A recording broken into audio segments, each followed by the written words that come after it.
about the new album, and how different is it than some of your past works? Well, it's definitely more fun than some of my past albums. I've always tried to make all different kinds of music, but mostly I would talk about my life and what I was going through and my problems and stuff. And with this album, I really wanted to just make fun music. It was more of an escapist album that can get you out of your daily grind. Tell me a little bit of maybe some collaborations that we don't know about on the album. I heard a rumor Miley Cyrus might be on there, so no. I'm checking. No. I worked with normally I write and produce my own music, but this time I worked with a couple other great songwriters and producers like Pharrell and will.i.am and Dr. Luke and Timberland. So there's a few songs that have a different style or sound for me, and then most of the album is still, you know, the same old Robin Thicke.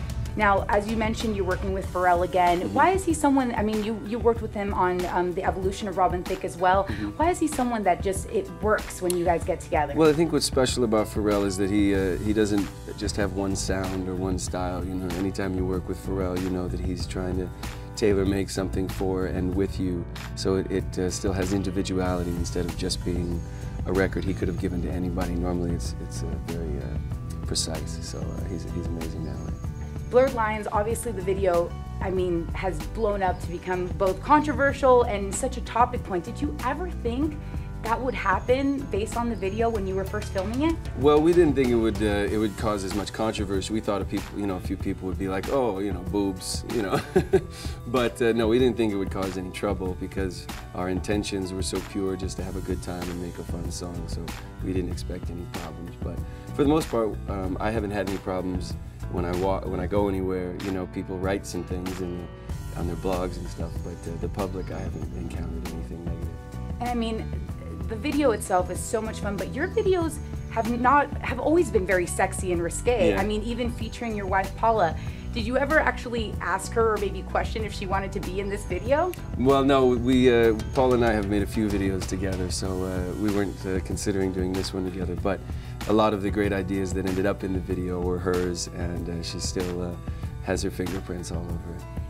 What has the fan response been for this track, and where do you kind of see, you know, your album going from here? Really, you know, I'm really just grateful that people like Blurred Lines so much, and hopefully they'll enjoy the album. And it's my job just to keep trying to make music that I love, that I want to hear, and hope that other people will love it too. You know, so I got a long way to go. I look at this as just the beginning, hopefully. Now I want to take you back to memory lane a little bit, because we found this in the Hollywood Reporter. They're doing like a 8 decades of Hollywood Reporter, and this is you and your dad when you were 11 years old. And I basically just want to see, you know, he had a late night show, your dad's been in the industry for a long time, and being a father yourself now, what kind of advice does he give you, and what do you actually... Well, now his advice, my dad's advice now is save your money. that's his newfound advice, but he's always been a great father and friend and mentor to me, and so he's just very excited. Would you be accepting of maybe your son? I know he's so little, but he's running around right now as we speak. Do you foresee him maybe getting into the industry, or would you be accepting of something? I would definitely be accepting and support him. He naturally loves to sing and write his own songs and perform every day already. So, I mean, it's natural that he's going to get that bug, but what's most important to us in our house is that he's a kind, respectful, good person. So we'll see, you know, what his profession ends up.